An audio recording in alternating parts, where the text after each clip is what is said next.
কেন না আমাদের ভিতরের লোভ, আমাদের হিংসুটেমি, আমাদের ঈর্ষা, এইগুলো পরশ্রীকাতরতা, এইগুলো তো বিসর্জন দিতে পারছি না। যতক্ষণ না বিসর্জন দিতে পারছি না ততক্ষণ পর্যন্ত যতই আমরা মন্ত্র নিই, যতই ভগবান ভগবান করি, কিছুই লাভের লাভ হচ্ছে না। সেই জন্য সবার আগে প্রয়োজন যে আমার ভিতরটাকে পরিবর্তন করা। সারদা মা বললেন, ভগবান লাভ করলে আর কি হয় বাবা, দুটো কি শিং বেজোয়? বলছে না, দুটো শিং বেরোয় না, তোমার ভিতরটা বদলে যাবে, তোমার ভিতরটা বদলে যাবে। ভিতরটা কি করে বদলায়, কি করে বুঝবেন আপনার ভিতরটা বদলাতে শুরু করেছে, আপনার ভিতরটা বদলাচ্ছে? তখনই বুঝতে পারবে যখন ওপরের দুঃখ দেখে আপনার চোখের পাতাটা ভিজতে শুরু করবে। কোথায় হচ্ছে, হচ্ছে কোথায়? এতটুকু আমরা কাতর হচ্ছি না ওপরের দুঃখ দেখে, এতটুকু যন্ত্রণা অনুভব করছি না ওপরের কষ্ট দেখে। হায় ভগবান, আমরা শ্রীরামকৃষ্ণদেবের ছবি ঘরে রেখে দিয়েছি, বৃষ্টি পড়ছে, হঠাৎ করে খেতে ইচ্ছা হলো, আমায় একটু খিচুড়ি আর মাছ ভাজা খেতে হবে, অনলাইনে অর্ডার করে দিলাম। যে ডেলিভারি বয় ঝড় জল মাথায় নিয়ে সেই গরম খাবারটা আপনার বাড়িতে ডেলিভারি করতে আসছে, একটু দেরি হলে তাকে আমরা কথা শোনাচ্ছি, কেন তোমার দেরি হলো, আর ঘরে ঠাকুর বা স্বামীজিকে সাজিয়ে রেখেছি। ভণ্ডামি হচ্ছে। এই বদলাতে হবে, বদলানোর দিনও এসেছে। আমরা বুঝতে পারছি না যে ঠাকুর মা স্বামীজিকে ঘরে রেখে আমরা কিরকম বিরূপ আচরণ করছি। কজন আমরা করি যে ডেলিভারি বয় খাবার দিতে আসছে, সেই ডেলিভারি বয়ের ওই খাবারটা কিনে খাওয়ার মতো অবস্থা নেই, তাকে ওই খাবারটা তার জন্য একটা অর্ডার কজন করে? কেউ করে না।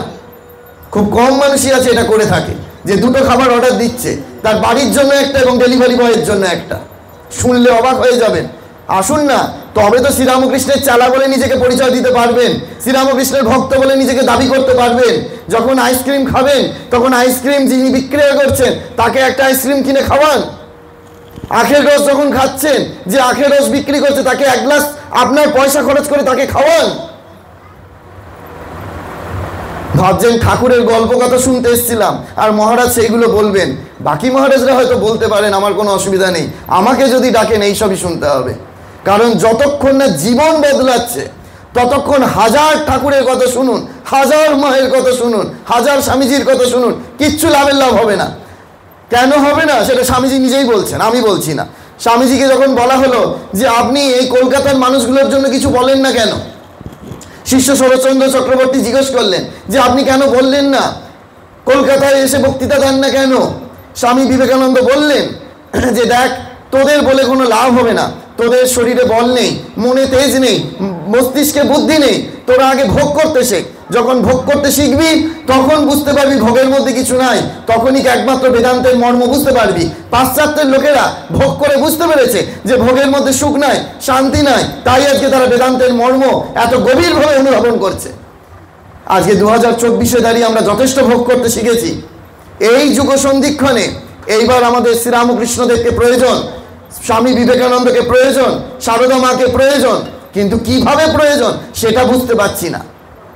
যদি বুঝতে পারতাম তাহলে আমাদের এই প্রতিদিনকার জীবনটা বদলাতো, প্রতিদিনের আমাদের জীবনের আচরণগুলো বদলাতো। আজকে গিয়ে দেখবেন না এই কথাগুলো শুনবার পরে নিজের নিজের ভেতর থেকে কিরকম উঠছে, যে কার সাথে কিরকম আচরণ করেন, কিরকম আচরণ করছেন। আয়নার সামনে নিজেকে দাঁড়িয়ে প্রশ্ন করুন, যদি সাহস থাকে প্রশ্ন করে দেখুন যে সত্যি সত্যি আপনি শ্রীরামকৃষ্ণদেবের ছবির সামনে দাঁড়ানোর উপযুক্ত কিনা। আপনাকে নিজেই আপনার নিজের উত্তর পেয়ে যাবেন। নচেত ওই শ্রীরামকৃষ্ণদেবের ছবির সামনে দাঁড়াচ্ছি আর এইরূপ বিরূপ আচরণ করছি, এ ঠিক হচ্ছে না। শ্রীরামকৃষ্ণদেব নিজে বলছেন ভণ্ডদের মুক্তি নেই, স্বামী বিবেকানন্দ বলছেন ভণ্ড হওয়ার থেকে স্পষ্ট বক্তা হওয়া অনেক ভালো। এই কথা যদি আমরা মনে রাখতে পারি তাহলে আমাদের সব ভণ্ডামিগুলো দূর হয়ে যাবে। আসুন আমরা যারা এই শ্রীরামকৃষ্ণের ভক্ত বলে নিজেকে দাবি করছি, দাবি করবার চেষ্টা করছি, শ্রীরামকৃষ্ণের ভাব প্রচার কিসের দ্বারা সম্ভব? এইরকম মাইকে লেকচার দিয়ে না, লেকচার দিয়ে হয়তো হবে। এই গত রবিবার, আজকে রবিবার, গত রবিবার আমি যে প্রতিষ্ঠান থেকে এসেছি সেই প্রতিষ্ঠানে একটি সম্মেলন করলাম। আমি এসব ভক্ত সম্মেলন করি না। আমি যে 3 বছর ডানকুনিতে আছি, আপনারা প্রত্যেকে যাবেন, আমন্ত্রণ রইল। সেই ডানকুনি শহরে প্রথম বছর এসে আমি সম্মেলন করলাম, যে সাফাই কর্মী সম্মেলন। সেই সাফাই কর্মী সম্মেলন অর্থাৎ সুইপারদের নিয়ে একটা সম্মেলন করা হলো। 300 জন সুইপার, ডানকুনিতে 21টা ওয়ার্ড, 21টা ওয়ার্ডে 300 জন সুইপার সকালবেলা বাঁশি বাজিয়ে লোকের বাড়ি বাড়ি ময়লা কালেক্ট করে, আপনাদের এখানেও বোধহয় করে। সেই ময়লা কালেক্ট যারা করছে তাদেরকে মঞ্চে ডেকে সম্মানিত করলাম।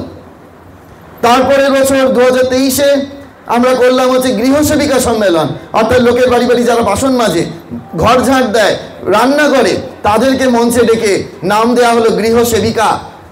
একদিন কামাই করলে, এখানে মায়েরা যারা বসে রয়েছে যাদের বাড়িতে কাজের লোক আছে বুঝতে পারবেন যে একদিন কামাই করলে কি অবস্থা হয়। এই গত রবিবার আমরা করলাম টোটো চালকদের নিয়ে আর ভ্যান চালকদের নিয়ে একটা সম্মেলন। সেইটা কেন প্রসঙ্গটা আনলাম না, ওইখানে